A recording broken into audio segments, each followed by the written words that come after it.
Jai baka jitene je gogobat dum te kaso tinu gobje yo milenda kanu sene gadi aduwe kana pa ojete kamate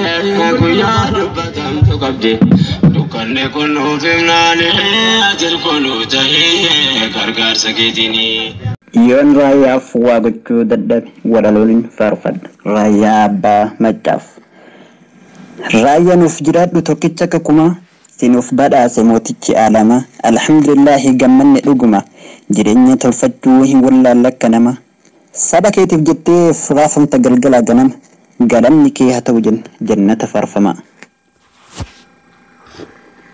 sifaarsuuf jennaan jechinna xiqqaata rakkoon saba keetii hedduu sitti ulfaata hojiin ati hojjettu garaa nama nyaata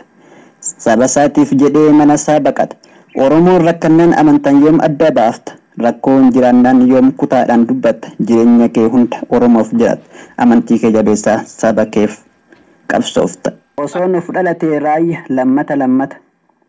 rabbirraa garaa murannu inni nuuf rahmata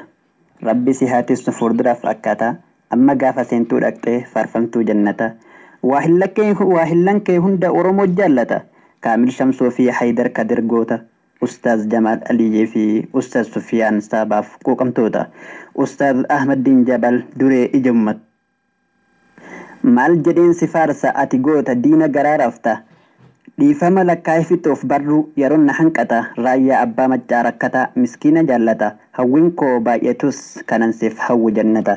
duniyaatti gammachuu akraatti rahmata akkan si jaaladhu dhugaa rabbi ni hubata adaraa du'aa'ii naaf godha saba koo akkan seenu jannata hunda keessaniin jaalladha bilisummaaf tokkummaaf furmaata barreessaa walaloo Abdullaahi Abaadir Jai baka jitene je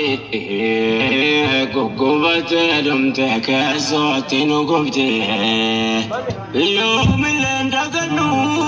kanu sene gadi aduwe kana pa ojete kamate